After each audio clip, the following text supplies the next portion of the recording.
What's up, you guys? Chaz Foster here in the Chaz Way podcast. Super excited to be here. Man, it's 2022, and that is so crazy to say, but it's the real deal. And things have shifted this year. I'm so thankful to each and every one of you guys for just coming along in the journey, so forgiving, so understanding, and so just real with me as I made my way through 21. And I was like, I'm going to figure out this podcast thing. And we've done it. We've done all right. We made our way. And then I shifted gears for 22, you guys. And I decided that this year, one of my missions is just to bring value to you. And I thought the best way to do that is to bring in more of my friends, lock arms with people that have inspired and moved me, and I figure there's power in numbers, right? And so if we could bring more people on board to share more things, maybe we'll have more opportunity to impact more lives, right? And so as you can see, you guys, I have a guest here with me. Let me just quickly give you I'll give you some backstory on my guest, Dustin, here. But before I do that, let me just catch you up. 21 was awesome. As we move into 22, let me just tell you that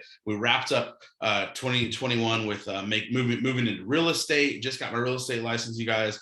So definitely doing a lot of that as we move into this new year, and really excited about that for sure. In the Oklahoma City metro area, more Norman, all of that. So, more to come. You can check all that stuff out on all the social media as well. But I just wanted to update you on that if you haven't seen that recently. Kind of what I'm talking a lot about lately, so it's probably what you've seen. But as you can tell, I have a guest here with me. Let me give you some backstory on this guy here. So back in March or April, I was in Texas. It's crazy how God works. If you know anything about me, or if you listen to me talk, I'm always talking about how God's timing just blows my mind. And alignment is always the answer to everything, in my opinion. And a friend of mine was going to be speaking at this event in Texas called $1 Million Mindset. Is that the name? $1 million Mastermind, $1 Million Mastermind. $1 Million Mastermind.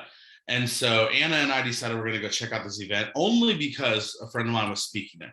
And the reality was there was probably over 20 speakers. I knew one, and I knew the names of maybe 5.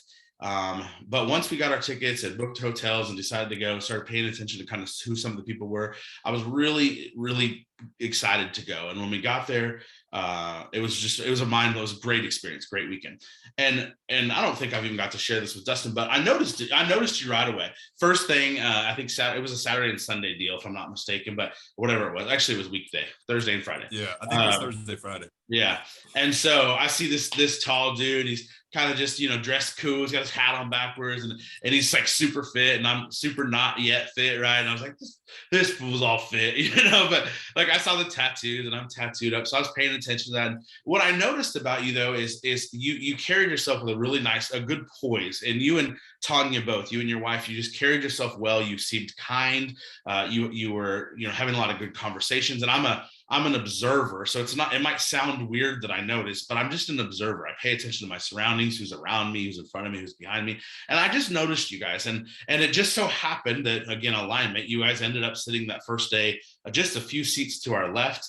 And then I think on the next day, seats were moved around a little bit, but you were close by again. And so we were just near each other. And it was a powerful, powerful weekend. Heard some amazing stories, amazing testimony. And so that was the initial meeting, if you will, and a very, very minimal amount of meeting, to be quite frank, but through that, I started kind of following you on social media, and then that's just kind of how this world is now, right? And that's how you build relationships. And I'm a huge believer in networking, and that's really the world we're in. That's how you build friendships and relationships. And so I tell you guys that because immediately I just felt like there was a great connection, a great alignment, and just a really good, probably long-term friendship because of what I believe that Dustin stands for: good things. Just so happens, and we'll talk about it more, Dustin was just getting ready to move into a new season of his life where he takes his whole life on the road. And we'll talk about that here in just a second, where he packs everything up into a bus and hits the road. And so we'll talk about that. But I wanted to bring Dustin on. So I'll stop talking and introduce you guys to my friend who's now in Frisco, Texas, Dustin Johnson. You can just kind of introduce yourself real quick, and then we'll pop into some questions. So go ahead, Dustin. Cool, man. Thank you for having me on, and congratulations on your realtor stuff. I know I was watching as you were taking the tests and stuff, rooting you on and hoping you the best. So thank you for that, man. I thank you for having me on. Yeah, $1 Million Mastermind changed my life. I'm sure we'll get into all that. But I grew up most of my life in Nebraska. And actually, I met my wife in 2008, and between the two of us, we had moved like 42 times as we grew up. So between, parents moving us, and then as we got old, bouncing from college town or this or that or friend's house or whatever, between my wife and I, we had moved 42 times. So in ultimately, we got married in 2009. In 2012, we kind of melted the whole world down. I actually got addicted to prescription pain pills, and I was taking 6,000 milligrams of prescription pain pills a day. She actually had a hysterectomy because she was battling a disease called endometriosis. So 2012 was our meltdown year. And since then, we've done everything we could to build ourselves back, to become our best selves, to do better than what we were the day before. And ultimately, that's kind of where we got to at the end of 2017. We literally sold everything we owned and hit the road. I was building bridges for a major railroad in the United States. And from all of 2018 and all of 2019, her and I were traveling the country with the railroad. So 2018, we were in 25 different states. We were like 17 national parks. Like, we were all across the country, and like every 3 weeks we were driving like 1,500 miles, and it was just constantly bouncing around. 2019, we spent most of our year in Denver, Colorado. Actually, halfway through 2019, we bought our school bus that we decided to build out to live into. And basically on December 31st, 2020, I put my 2 weeks, or it was my last day on that railroad that I was working for. And we set out with not really a plan, not really an idea, but we knew we wanted to do life a little bit differently. So December 31st of 2019, we left. And then, man, we were living in the bus, we were traveling, the bus wasn't done yet. So we were working on it as we were going. And the crazy COVID thing happened. And when that happened, it got real wild because national parks were closing and state borders were getting weird, and we didn't want to be running all over crazy. So we actually got an apartment in Salt Lake City, Utah for 1 year to kind of like let everything blow over. And then, like you said, when you met us in April, we had just left the job we were working at, and we were getting ready to head into the bus and travel for the next 4 to 6 months. And ultimately, from Million Dollar Mastermind forward, we were preparing and getting ready to go on tour with the bus and live in it for the last, I think, 4.5 months, before literally just settling down in Frisco, Texas, like 7 days ago. That's amazing. That's incredible. And it's funny because I smile and say, wow, that's amazing. But the testimony that goes in that, like you gave the Cliff Note version of that, but the life, the sweat, the tears, the pain that goes through that is crazy. And, I haven't shared this with you, but so the Chaz Way, WEIGH is our podcast. And I actually came up with the brand or the name, the Chaz Way, several years ago when I started my weight loss journey. And it's a play on words, the Chaz Way, right? The scale. I came up with that because I was starting this weight loss journey back in 2016, and the podcast came of it just a year ago. But it came, and it stands for three different things. And first of all, it's just letting people know that like I'm here to like rock life with people. I want people to know like I'm here to stand by their side. The other is that you can take your life from ordinary to extraordinary. It's just a matter of a decision, right? The other is that people are worthy of anything in the world. Like you're worthy of great things. I believe we're called to do extraordinary things, and truly we're worthy of massively great things. We just got to figure out that we are worthy of that. And I only bring that up just to kind of wrap up what you just said, because what you basically said is like you went through a bunch of stuff, right?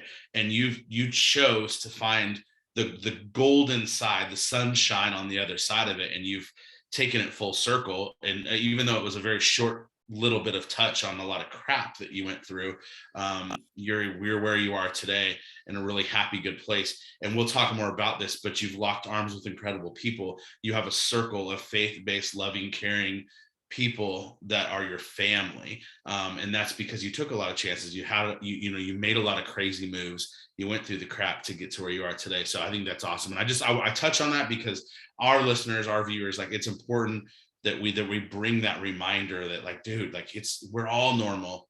The where you and I aren't normal is that we just are willing to just take that extra little risk because we know we're worth it, just like everybody else is, So yeah, for sure. Yeah, that's awesome. Okay, so we're going to circle back to this, but I do want to talk about the book. This is a brand new book. So I have 11 interviews scheduled so far this year. There's 52 weeks in this year. We'll do a podcast every week. I wanted you to be the first one because the book's new and the book's hot. So if you guys can see this, it's strength through struggle. It was pretty cool because I remember when you were sketching the artwork for this and you were posting like, what do you think of this and this? And I was like, or, different versions. And now here it is in the flesh, so to speak. And so this is available on Amazon, you guys. And you are welcome to reach out to me. I will put on YouTube, I'll actually drop the Amazon link. And so you guys can click the link. It'll take you directly to the book. And we will talk more about the book in a second. But I want to just touch on the bus a little bit more. And so first things first, I have 3 questions about the book, about the bus. How did the bus come to be? I know you talked kind of about how you ended up getting the bus and then the COVID, you went back into an apartment, but how did the bus concept come about? So because we were traveling with the railroad and basically we were doing so much on the weekends, we were running back from this side to this side. Well, the railroad covered our motels, or we lived basically in motels. And what we found was is we were traveling back and forth, wasting so much time from cool thing to the motel every night. And so we actually had a bus before this one, a small bus that we built out to basically like weekend warrior in. And every weekend we just took off and then we would stay in the bus all weekend and then we would drive back like Monday morning or whatever for work to work out the rest of the week. Well, in doing so and in traveling so much and in seeing so much, we realized that there was more to it. Like we could maybe live in a bus, like, but we needed a bigger one. We needed to do something a little bit bigger. And so ultimately we went to a tiny home festival and the first bus we seen was the exact same size as the one we ended up purchasing and building out. And so now I knew like, okay, we had a good layout. We understood what we wanted and how we could make it where we could actually live in it, not just run around in, but how could we actually live in it?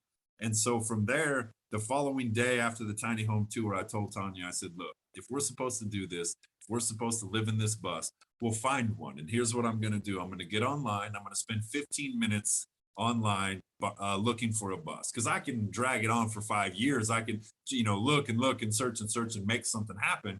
Or I can say, if we're supposed to find something, we'll find it. Literally 5 minutes into it, I find one that's 10 minutes from one of my friend's house that I met online.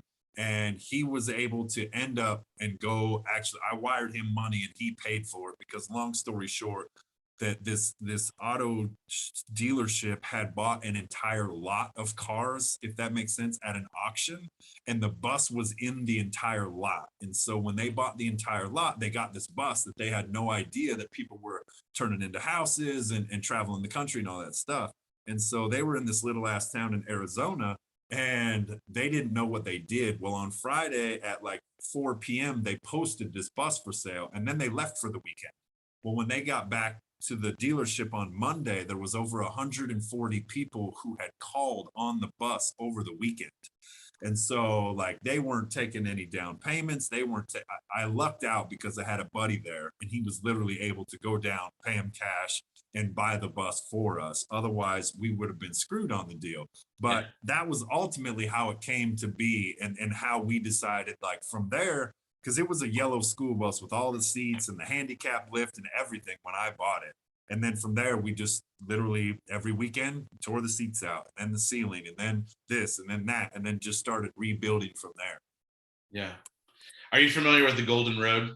Do you follow them? I'll send you their info. It's a couple. I'll send you their info later on. It's a couple that they walked the country last year, wow. And then they're super cool. It's a couple. They're not married yet. They've been together for several years, and now they're getting ready to get married. But and then this year they decided to do Life in a Bus. They have some cool little like slogan, and so now they're gutting a little small bus. Actually, they've gutted it, and now it's livable. And they just started their tour to travel the U.S. But anyways, very cool deal. Yeah, that's awesome. So talk about what you guys did with the bus once it was up and going and it was livable. Where did the next step go from there? So when I left the railroad, we actually headed south immediately because it was January. And the first stop we actually went to, other than a couple national parks along the way, was this thing called Schoolie Palooza. And it was where a bunch of people who live in school buses got together. It was kind of like Sturgis only of school buses. And Okay. so a bunch of us met in the desert of Arizona and hung out for like a week long, ordeal, and just, checked out other buses and seen other stuff. And so there we actually ran into a few other people that were fairly good at building buses, were fairly good at working on buses, had some successful YouTube channels and stuff like that. And we ultimately ended up staying in the desert of Arizona all of January, all of February, and most of March, finishing our bus. We actually built an entire another short bus while we were there. And then most of us traveled to California, and we actually did a roof raise on another school bus, all in them first few months of living on the road. We were just basically building buses and having fun and enjoying the desert. And then, like I said, when we were in California on Wednesday, we were on top of the mountain at Hemet, California. So we had no cell phone reception. And all that was talked about on COVID so far was like this sickness was coming, and it was really no big deal. So on Wednesday, Tanya went to the grocery store and got groceries, and on Sunday we finished the roof raise, and we went back into town, and the virus had hit within them 4 days. And when I say hit, I mean gas shortages, no food, no toilet paper, no paper towels, no nothing Mm. in Hemet, California. And so we needed diesel, we needed water, we needed propane, we needed food. We were out of everything. And so we basically, because we're both nutrition and fitness coaches, like we knew what food we could get. We knew because basically what was gone was steaks, nachos, Doritos, and Coors Light. Like all of Yeah. the junk food was gone, but a lot of Yeah. the vegan meats and whole meats and stuff like that was still around. So we got like $500 worth of groceries, loaded up with diesel, got a tank of propane, and literally headed for Nevada, because I just knew if it was getting like this crazy that I didn't want to get stuck in California. I didn't know what was going to happen, but if they were shutting borders down, I didn't want to get stuck in California. So we Yeah. basically headed to Nevada and spent about a month and a half in the desert, social distance, because that was when everything was deemed non-essential. That was when everybody was supposed to stay, steer clear and all that stuff. And so we basically lived out in the desert, just the two of us, like trying to figure out what our next moves were, what we were going to do next, and things like that, before we ultimately made our way to Salt Lake City and kind of settled down, because it was really wild for a while there, and it just wasn't getting any better. And so we ultimately decided to kind of settle in a little bit, let it blow over, and give it another whirl the following year. Crazy. How about the fitness side of it? When you guys took on a bunch of sponsors, and I may be missing a big gap here, but you take on a bunch of sponsorships, you decide to take the fitness thing on the road and impact a ton of lives. Where'd that come from, and what impact did you make with that?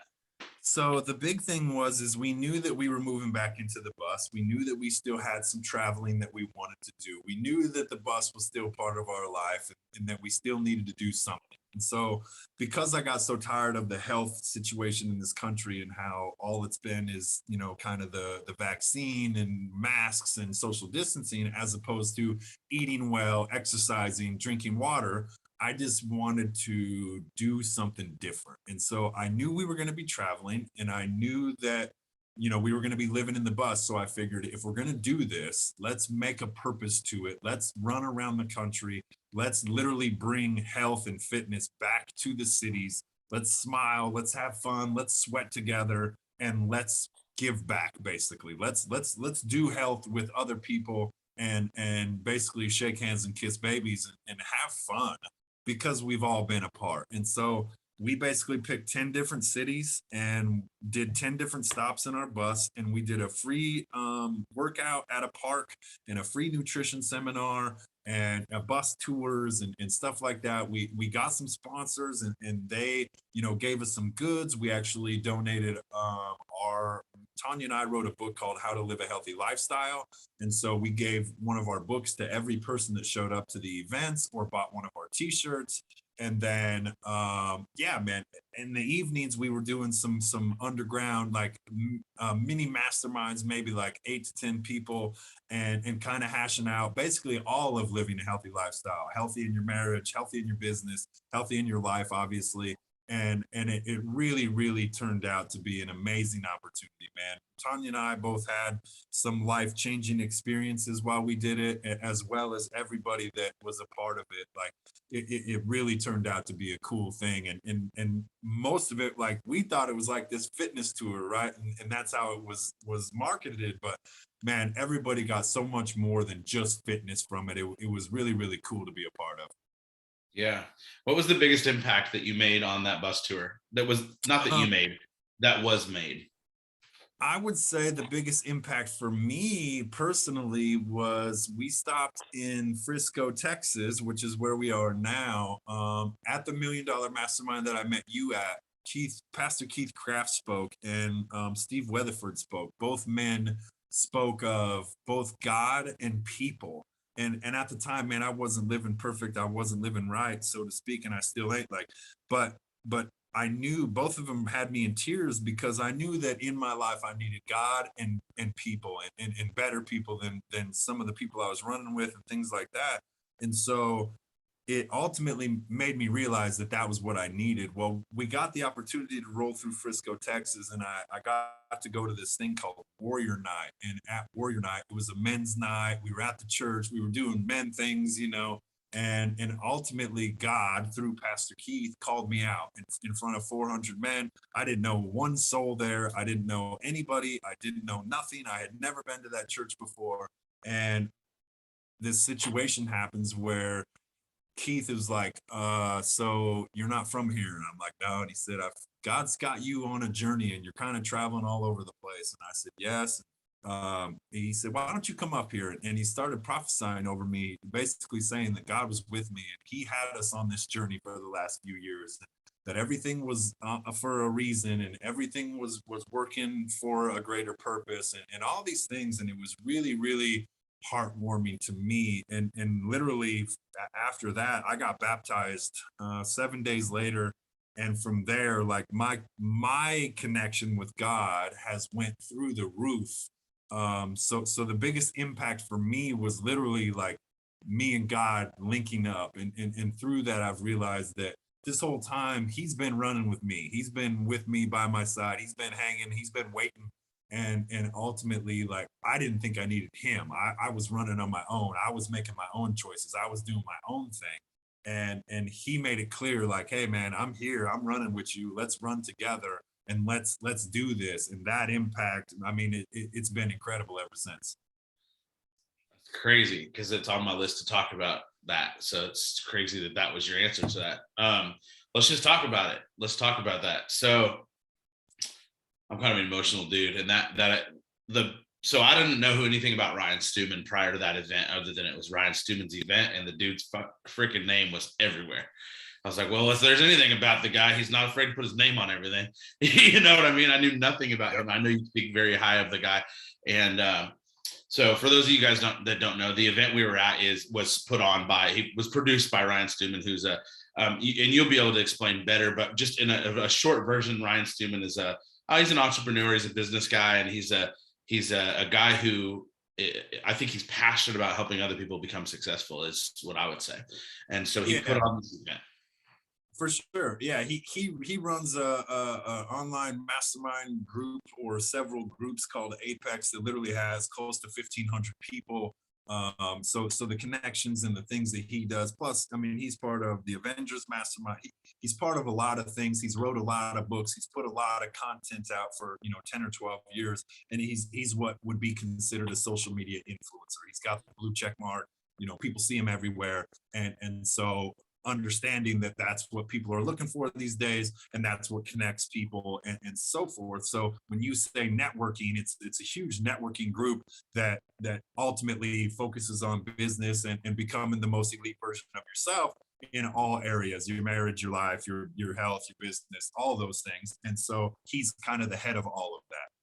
For sure. And on that note, like, although I didn't know his name or anything about him, now that I do, we're not talking about, this isn't a wannabe. This is a guy that, now that I know the name, I mean, Brad Lee mentions him. He's Ed Milet, Sean Whalen, Dan Fleischman. I mean, the guy runs in big circles, and that's not to be impressive. That's to say that he runs in successful circles because they are successful, legitimate human beings. By the way, not just legitimate human beings, and not that I'm trying to endorse the guy. It's just, that's not what this is about. What it is about, though, is that these are people that are truly care about making an impact on the world and on other humans. Like, they care about helping people become better versions of themselves. So my point to that is, I go to the event, Anna and I, and no expectations. I knew the name of I knew Dan's name. I didn't know Keith Craft's. I didn't know anybody's name. I knew Dan's name. I knew Sean's name. I knew Billy. Can't remember. Billie Jean. Billie Jean.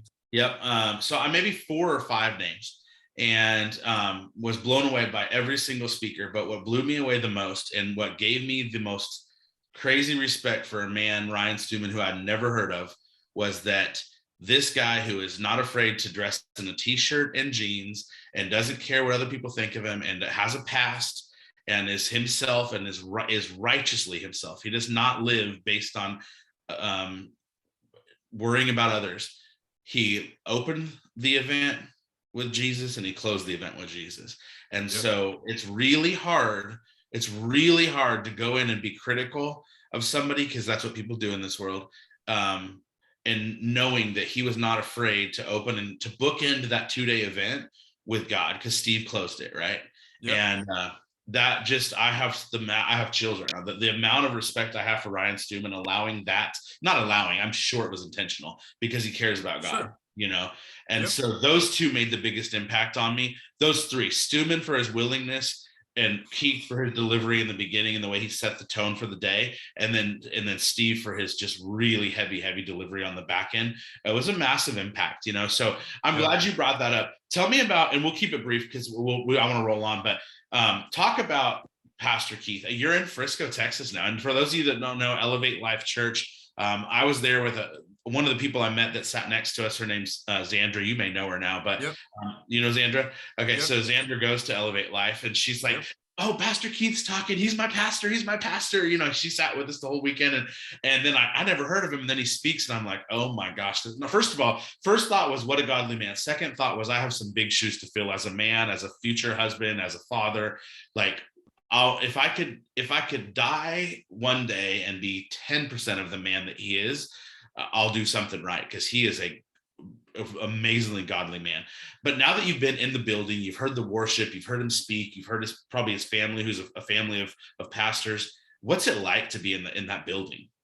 So for me, I grew up Catholic, and none of it ever made sense to me. It was all gibberish. I didn't buy into none of it. It was all really, really dumb. So when I turned 21, I joined the railroad, and I was traveling every weekend. So I stopped going to church. It was the easy way out. And at that point, I basically wrote off God, and I was good. I was doing my own thing. So Pastor Keith is really good at making life make sense in the form of God, or making the world make sense in the form of the Bible, or making the Bible relate to today. Because when I used to read the Bible, or when I had heard the Bible before, when it said, and he saith I'm like, I don't even know what you're talking about. I can't comprehend all this stuff. And so for me, Pastor Keith is that kind of person in between that makes something from 2025 years ago make sense in today's day and age, when he can take the book of Joseph or the book of Proverbs and make it make sense to how that relates to today. So basically what I'm saying is he relates God to me as if he was running with us today, as if we was playing with him on the kickball field, as if we were running down real time. Yeah, he makes God here right now, not something that happened on the mountain with Moses and all that. No. Like, he's here right now with us. And that's what Pastor Keith has done for me, is giving me that hope and shown me that God is real right now, not just in the Bible. Yeah, absolutely. That's so cool. And relevant to today is so important. I think that's one of the things that's most important to, for me, my opinion is for God and for Jesus to be an open dialogue conversation piece in today's world, because we're in a world it's got a lot of junk going on. I think that is key, because like you said, if you were to talk King James version scripture or even just dialogue, that's very foreign to us, and Yep. that doesn't resonate, right? And Right. so when you can talk today in real life and you can bring it into today, I think that's what can help people be comfortable. I think one of the things that allowed me to accept Jesus in my life and to is that I don't personally, and we don't need to get into this too hard, but I can wear a hat, I can have tattoos, I can wear a t-shirt, I don't have to wear a suit, I don't have rules. Now, everybody can have their own opinion, but for me, my opinion is God loves me. God loves you. Yep. I'm not like I am loved and I can love other people as they are. And it took me a lot of years to be that way. I struggle with judgment. And I'm so incredibly imperfect, but I know that like God loves me as that. And so if there's a chance that I'm going to walk into a church, my odds of me going to church and my odds of bringing as many friends as I can with me, the odds are much more likely if I can go in knowing I'm not going to be ridiculed for the fact that I do wear a baseball hat 9 times out of 10, or I do wear t-shirts or a hoodie. It's because I don't think that makes you a believer or not. And again, that's a whole tangent, right? But Right. so point being, that's today's world. Today's world is different. And so I love that I love that about him. And I haven't heard a lot of his messages, but I do like that he is contemporary, if you will. And so is the worship, their worship's ridiculous. And that's my jam is music. I love music. So Sure. very cool. How do you I was going to ask you who's the Dustin of 10 years ago, but you kind of started off with that when you kind of gave your the backstory on you and Tanya. So I'm gonna skip that. I am going to ask, what does 2022 look like? New city, new state. Have you lived in Texas before? Nope. Okay. What is the reason you ended up in Frisco? Like, give me the short version of why you ended up in Frisco, Texas. So the biggest reason is two things we've already talked about: Elevate Life Church and Apex Stewman's group. Ultimately, the people that I've connected through Apex is a lot of our close friends now. I'm actually working at a gym that is from a member of Apex. We've spent every weekend since we've been here with Apex people. So for me, Tanya and I have traveled by ourselves for four full years. And over them 4 years, we've realized what we wanted, what we needed, and where we needed to go in life. And so what we've done is ultimately we wanted community, we wanted opportunity, and we wanted to be able to build faith, and we wanted to be able to build family. And Frisco, Absolutely. Texas was that for us. Like when we walked into the church the first time on the huge board, the first thing it said was welcome home. And it was like, that couldn't have been more true to the, and Yeah, I you're got like, I'm chills right listening, now. God. Yeah, and I got chills right now. Like when it said Uh, welcome home in huge letters, it was like, okay, we're home. And that was right after Warrior Night. It was right after we got baptized. Like we Frisco has been home since we were here in September. And ultimately I feel like the opportunities and the connection and the community and the faith are like, I'm only getting started, man. I know a lot of yeah. people think we've done a lot of cool stuff. We're just getting started. Very cool. Very cool. So then let me ask you about the circle that you have adjusted your life into, having to your left and to your right and in front of you. How has your life changed and been impacted by adjusting your circle? And what I mean is, if you were talking to somebody who doesn't understand what that means, like let's step it back to a Dustin that wasn't personally developed, because there's a lot of people that are going to watch this that aren't maybe personally developed to where we are yet today. Sure. So when I say adjusting your circle, we both are clear what that means. Basically, when you're the sum of your 5 friends, right? And so if you've obviously made a decision that the people that are around you are elevated to a level that is going to help rise you up, elevate you. For sure. So making that decision, how has that impacted you?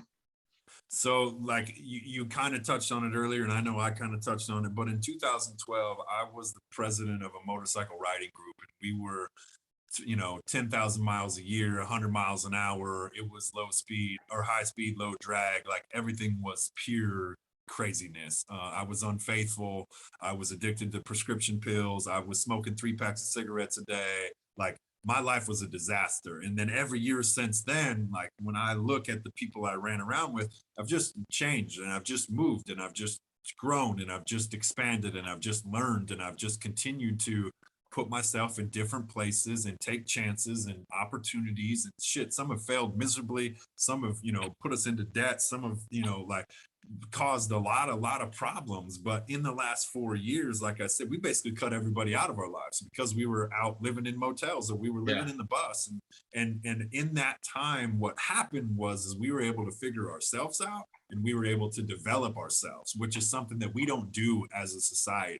We go from relationship with your mom and dad to a relationship with your girlfriend to we got married to we got a divorce to we got into a relationship to married again, and we just keep bringing our baggage with us because we never really develop who we are as children of God. We never develop ourselves in our own personality. We never really develop anything because we're always around the next person and the next thing and doing the next stuff. And so for the last 4 years, we've been honing in on who we are and what we want to say and who we can help and what we bring to the world and ultimately healing our shit and the things that we've been through. And so now I understand what my mama used to tell me was the people you run around with, you got to be careful with the people you run around with. But yeah, no kidding. Now I get it because I ran around with some of the, most crazy people in the country. I now understand that I want to run around with people that are smarter than me, more successful than me, more fit than me, stronger than me, faster than me, drive a better car than me, because then that has a better relationship with God, has a better marriage, reads more, understands more, has more wisdom. I want to be around them people. I want to be the dumbest person in the room. And I'm not saying that negatively.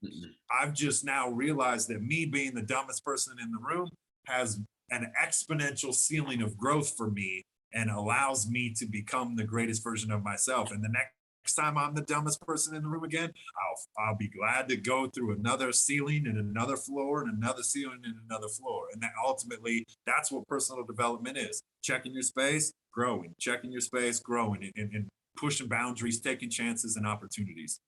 Oh, that's so well said. Absolutely. I love that. So 2 more questions. One is, you get one opportunity on this, not 3. Most people say it. What are 3? What is one book besides yours? We'll push your book for sure, but what is one book that you would recommend to somebody? The Bible. And the reason I say that, this is a person that I literally got my first Bible in September of 2021. A friend of mine bought me my first Bible.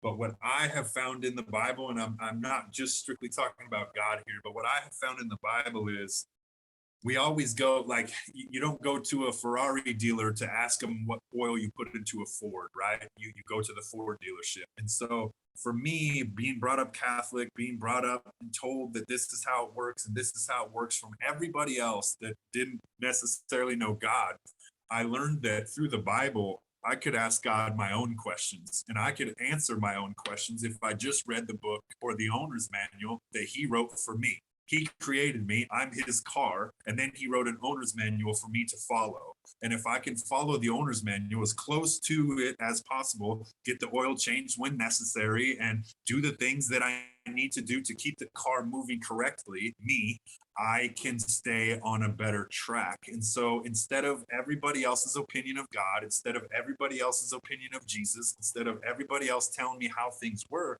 I was able to go to the Bible. And then when it was like, I don't know that I understand that, I could then go ask somebody, or I could just straight go to God in prayer and say, yo, I don't understand this. How does this work? And then he can start to adjust my thinking. He can start to adjust my heart. He can start to adjust my mind. And that is more powerful than any book I've ever read. And every time I get into the Bible, it always lines up with what I need. The book is live. The book is able. The book is willing to teach you exactly what you need as long as you read it. Oh, it's powerful, dude. So powerful. I love it. Last question. What's one piece of advice for someone? Read the Bible. Like I said, it's not all about God. Like, obviously God gets all the glory, but one piece of advice would, honestly, it's my least favorite thing that my wife always says. Whenever I get down, whenever things are tough, whenever things suck, she says, we just keep going. It doesn't matter. Like, oh, you're $30,000 in debt? Doesn't matter. Keep going. Oh, you're 100 pounds overweight? Doesn't matter. Keep going. Oh, you lost all? Doesn't matter. Keep going. And no matter where you are, like, I'm literally telling you, I used to, prescription pills and cigarettes. And now I'm like, I did my first bodybuilding show last year. Like, I've changed my entire freaking life all because I was willing to take chances and just keep going. No matter how bad it sucked, no matter how much I lost, no matter how much I won, just keep going. And ultimately, you'll get where you're headed if you just keep going. Yeah. Awesome, dude. Well, it's been an absolute pleasure. It's an honor to have you on, man. I'm so excited. And I'm going to tell you, man, just from one man to another, from a godly man, from a believer, from a guy who is locked in and running in the same circle as you.